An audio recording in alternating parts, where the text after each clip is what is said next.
Welcome to Best Kept Secrets Travel, episode 10. My name's Morgan. And I'm Will, and on today's episode we're going to talk about the 5 best ski resorts across Europe in 5 separate countries. So for the first time in a while, Morgan? Well, since last week, I'll roll the intro. Best friends, and that's for life. Who stay traveling? I'm talking worldwide. 65 countries between the two. Every moment is so unbelievable. Sharing the best kept secrets about the trips and mistakes they made that they can't forget. So tell me if you're ready for a time to remember as they gear up for the next adventure. Yeah. Woo! Best kept secrets travel.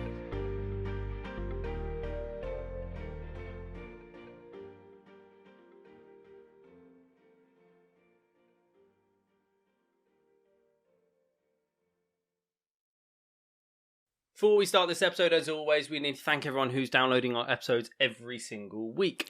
Thank you. All the different countries. Thanks to our big live audience today. Woo! Shout out to you guys. Such a beautiful night, got, lovely stars. 300 Fantastic. people in our audience today, which is one of our biggest so far. Yes, because they're quite wide. Next week we've sold out the O2 Arena. Oh, fantastic. So Yeah. that's 301 people. Oh, and also Spotify phoned me up because they've got rid of Joe Rogan and want to replace us. Oh, fantastic. Because we fact check, right? I Yeah. do lots of research. No misinformation on Might be misinformation later on in this episode. that. So, as always, we just want to thank everyone for downloading the episodes. And Thanks, you'll find Mum. us on all of our podcast channels and YouTube. Which under are?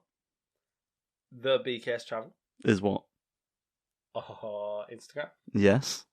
And our YouTube is Best Kept Secrets Travel. The YouTube is Best Kept Secrets Travel. The TikTok is Best Kept Secrets Travel. The Clips channel on YouTube is BKS Clips. And as Will said, the Instagram is the BKS Travel. It is indeed. So, You just can't remember after all these episodes we've done. for all these hours of work, I remember all of our socials. He's going to drink So more for the Amarula first in a ski sec. resort, we have Chamonix. Have you ever been to Chamonix, Morgan? No, Chamonix does not exist. I Well, strongly apparently believe. it does, because it's setting on snow-capped Mont Blanc, which I have climbed and spoke about in an earlier episode. Europe's tallest peak at 4,810 metres would make Chamonix a skiing icon. Even without the quintessential French village that lies at its base, the altitude of the mountain and the glaciers around Chamonix have a cooling effect that preserves the snow, assuring some of the best and longest-lasting snow conditions across the entirety of the Alps. Chamonix gained international fame as the site of the first ever Winter Olympics, which continue because of some of the world's most challenging terrain and extreme sports that you can do both in winter and summer, which include the likes of paraponting, skiing, ice climbing. Then in the summer you can do big mountain biking, trekking, kayaking, rafting, canyoning. How many of rock them have you climbing. done? All of them. All of them. Yeah. I haven't really done that much mountain biking. My mountain biking is definitely at the bottom of all of the things I've done. So you can ski the slopes in the world's greatest height differential at Grand Montet, one of the 6 different ski areas in the entirety of Chamonix. The vert piece at 3.5 kilometers of steeps and jumps is used for World Cup races. At the end of the day, Chamonix also has an amazing après ski. It's What about the also beginning of the day? just got a folie douce, Oh, which has hundreds of hotel rooms and a big party atmosphere afterwards, including an eternal club. Can you explain to me what a folie douce is? How do you explain a folie douce Well, to that's someone what who's I- never been Yes. there? It is combined skiing and club scene all in one, and it's not cheap. Same time or separately? Separately. Well, so if you go to certain ski resorts, there'll be a folie douce on the mountain, and people contemplate skiing afterwards. Most people's insurance will be invalid. Plus, you can get criminal offences if you crash and injure anyone whilst under the influence. So Is it I the don't same recommend it. is it the same as drink skiing, the same as drink driving? Like you can have one or I mean, there have been criminal offences recently just by sober skiers injuring and also more recently killing other skiers Oh, by accident. But on a more positive note, there's great après ski in Chamonix, including all of the bars, restaurants alike, going from cheap, fun burger joints and chicken wing shops to Michelin-style restaurants, depending on what you're looking for. something vegan. And Chamonix, for those who don't realise, is in France, but it's on the border of both Italy and Switzerland. Yeah, you did say French village at some point. So yeah, it's in France. That's good. That's good. I still believe Chamonix does not exist, though.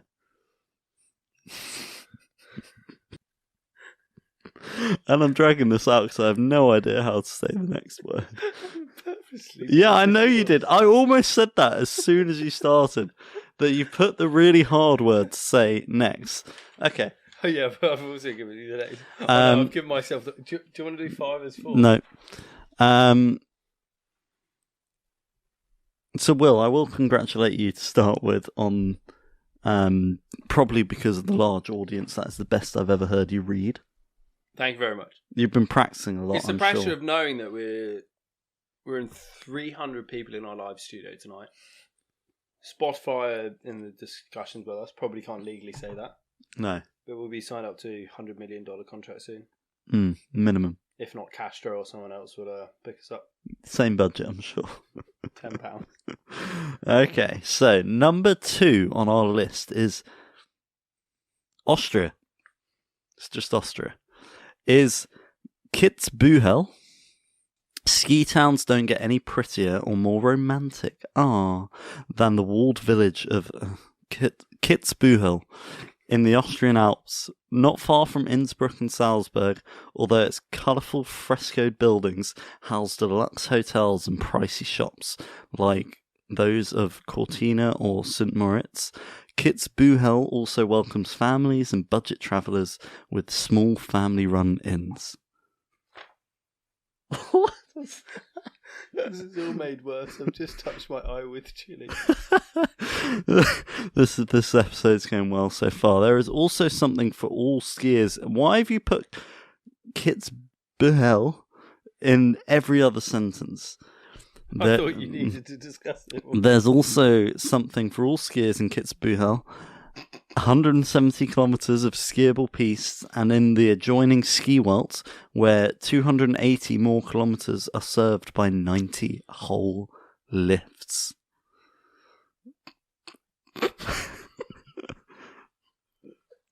The most... You saying this word is just getting to me. The most challenging of all downhill races is held here annually. The notorious... Oh, Will, I love you. The notorious Hahnenkamm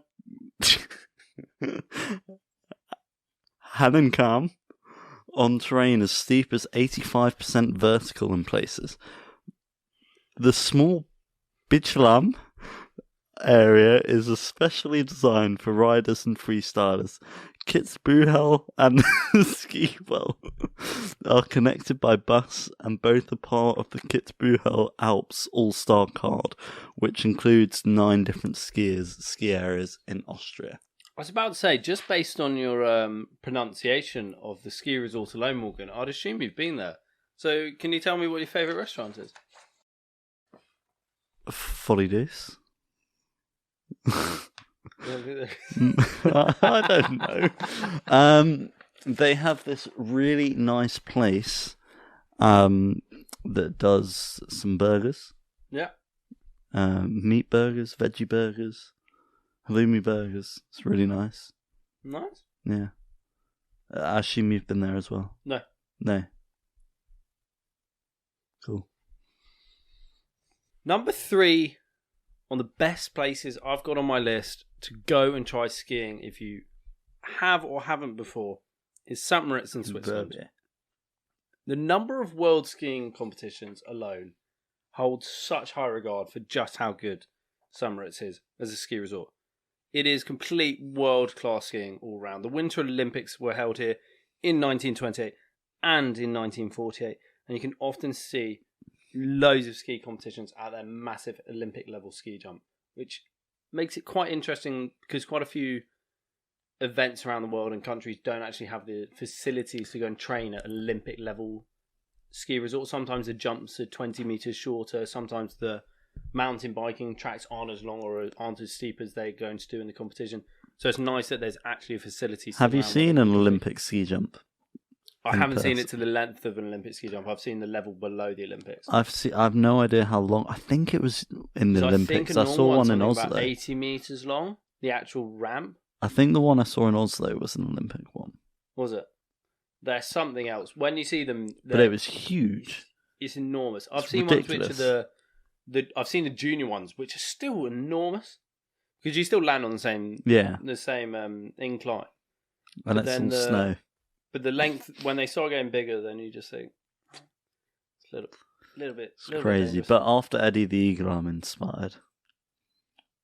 If this video gets 1,000 likes, Morgan, I think we then film a special episode and TikTok of you going to learn to ski jump post doing your training for your accountancy job. I thought you put training for the Olympics. Nope. No. No. I think we send you down a ski jump. Awake or? I'll do it with you. I think. Yeah, I'll do it with you. Nice. If you did it first, and you survived it, I think, okay. And I survived it. So, Okay, that anyway, seems fair enough. Plenty of ski terrain for non-Olympians as well. Two Samaritan is known for its long intermediate runs and other outstanding intermediate terrain. And with more than 20 lifts to choose from, you'll find slopes and piste for every skill level. Above Samaritan and reach from town by the Govilla funicular trails from the 2,486 metre town of Govilla have magnificent alpine views. I'm saying that like an Italian, even though it's a Swiss town. Silly me. Samaritan is one of Europe's first, some to claim the first winter resorts, and it still has a smart clientele and distinct air of luxury. So it is not one of the cheaper resorts to go to. That's for sure, but every ski resort out there, you will be able to find ways to cut down those costs. Fantastic. There are plenty of things to do besides skiing, ice skating, tobogganing, Nordic skiing, bobsleighing, and kite What is skiing. Nordic skiing? I actually don't know. Any idea? Any Nordic people in the crowd who know what Nordic skiing is? You, over there. Do you know what Nordic skiing is? Sorry, we couldn't quite hear you. I'm going to turn the mic in your direction. Hello. Oh, it's when the hill comes up. It's like, So it's like just telemark skiing. Yeah. Okay, so it's telemark skiing effectively. So What's that? If you've got your ski, for anyone who doesn't ski, think of a long plank. Your foot is in a ski boot, and that ski boot clips down into a binding, and the binding holds the entirety of the foot. Mm-hmm. Whereas telemark skiing or Nordic skiing, as we've learnt, Nordic skiing is Or cross country. But so cross country has the same application. Is where your actually ski boot is only attached by the toes of your boot. So your entire heel and the rest of the foot can lift out. So you can boogie a little bit. Yeah, or break your leg. Either way. Either way. You want Depends to. how strong your bones are. No, Samaritan. That'd be quite cool to go. I think we should try and do some. We should try and do an episode. On tobogganing. Do a winter one where we learn to do ski jumping, and I think we should go down in a bobsleigh somewhere. Yeah, that would be cool. We should also do an episode. So I'll ask you this question now, but we'll do an episode on it in the future on if you're maybe a first-time skier or looking to go ski somewhere, what do you look for in a place to ski, or what information do you need before going, or practice? If you pre-book your skis, you'll save. What about so finding a much location? Money. Okay, so finding a location, I think you need to base it off where you currently are anyway. So if we're basing off you're in the European. We'll just say you're somewhere in Europe. Let's take the UK as an example. Okay, it's a decent place, yeah. Look at your flights first, but then don't just look at. Most of the airports won't be near the ski resort, so then you need to think of the cost from going from the airport to the ski resort, because a lot of those, just that transfer to and from the airport to the ski resort, even in a bus, can cost as much, if not more, than the flight. So if you're going skiing in Serbia, which is quite a good place to ski, I think it's 5 hours. Which bus is long. Yeah. What, the bus from the airport? Yeah. Which is very long. Yeah, it makes it hard to do for a weekend. Let's use Chamonix, which was our first example. Say you fly into most likely Geneva. which is in Switzerland. And then Or Lille, was it? No, I think... I can't remember if it's... Montpellier. Anyway, so you'd fly into Geneva typically, and then it'll be roughly an hour and a half car journey from Geneva to Chamonix. If you take the car, it's a lot quicker, but then you've got your own car. Mm-hmm. Whereas if you take a bus, it will cost as much as your flight just to do that transfer. Yeah. So if you're in a group... Unless you use a public bus, sorry. That's booking a transfer bus, so there'll be about 10 people in the bus. But then public bus, you can't choose when it goes. Yeah. And they're not going to be too frequent for going. I think it's very easy to spend the money in skiing if you're staying out at restaurants, you go into the bars afterwards. And all Just that. getting there is expensive as well. To make it as cheap as possible. Yeah, and the gear, if you don't already have... Live there, own the outfits. gear, own the mountain, be cheap. Yeah. So, Morgan, we're going on to number 4. Number 4, Valgardena. It's probably not where is it? how you meant to say it, but Italy. With the same world-class skiing as its neighbouring Dolomite resort, Cortina d'Ampezzo, but without the glitz or the prices. The villages of Valgardena offer a more casual, low-key experience. Valgardena's 160 kilometres of trails and lifts connect with those in several adjacent valleys between the peaks of the Gruppo di Sella, creating nearly 400 kilometres of interconnected skiing. That includes Marmalade, glacier. Depends where you're from. Nearly 2/3 of the train reached from Valgardena is for the advanced and expert skiers, one of the highest percentages in the Dolomites. But beginner and intermediate skiers still have more than 130 kilometres to enjoy, and if you make a wrong turn, you've got 400 more. Don't expect a vibrant nightlife in the villages of Ortisai, Santa Cristina, and Selva Valgardena. Go to Cortina for that. Instead, you'll find a relaxing and friendly atmosphere of authentic alpine hospitality, as well as small lodges and traditional inns serving local cuisine. Such as skiing, 4 runs used for the men's and women's downhill and giant slalom world championship races. That means they have, like, the slaloms, like, really wide, right? Yeah. Yeah, clearly. And long. The main and thing long. is the length of the slalom. Fantastic. With average gradients of more than 25 whole percent. That's 50.5%. The new experts only Laria run, starting from these names are made up. You really like your complex words. The new experts only Laria run, starting from the Danta CP's cable car, has inclines as great. As fantastic as 52% in places, along with ample natural snow and a state-of-the-art grooming. All right.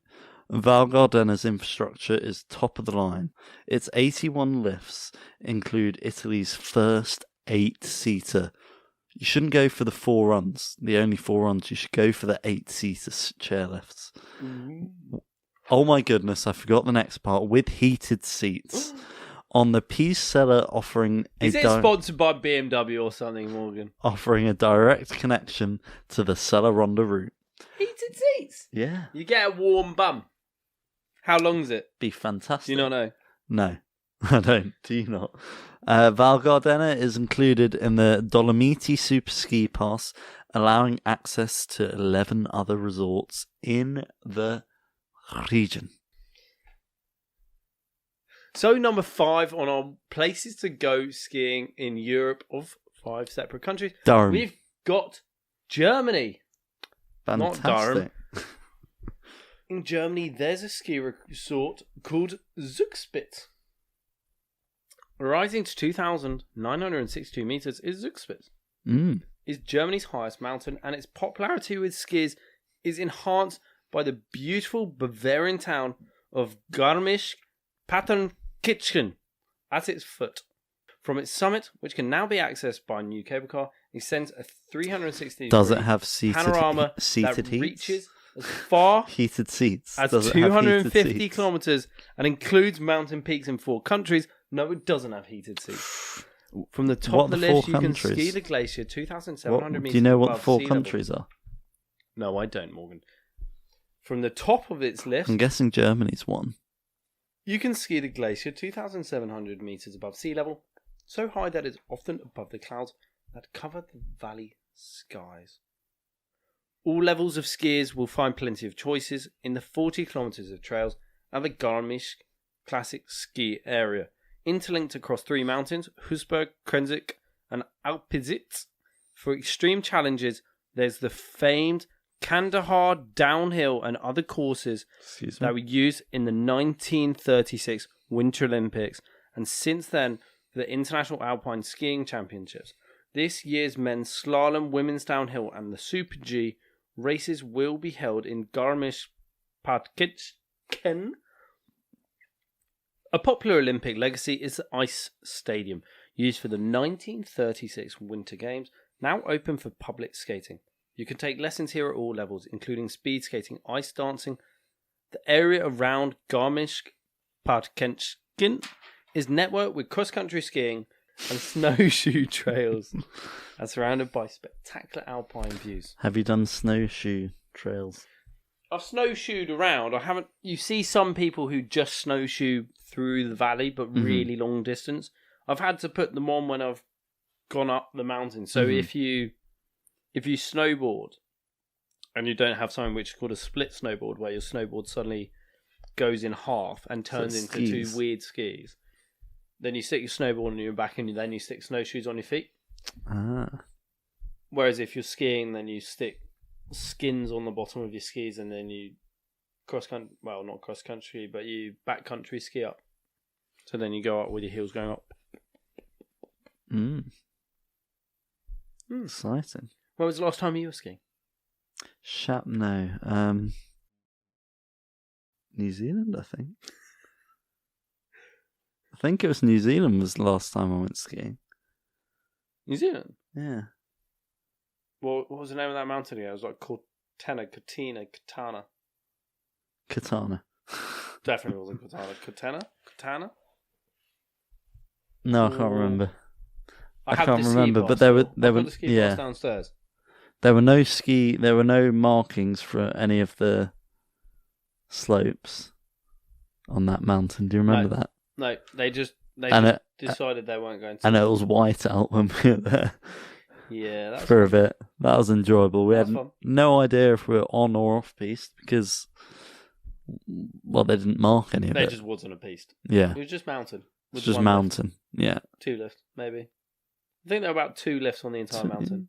2 2 or chairlifts. 3. Yeah, And there were 2 red ones. It was easy though. scary though. Do you have anything you want to say to our viewers?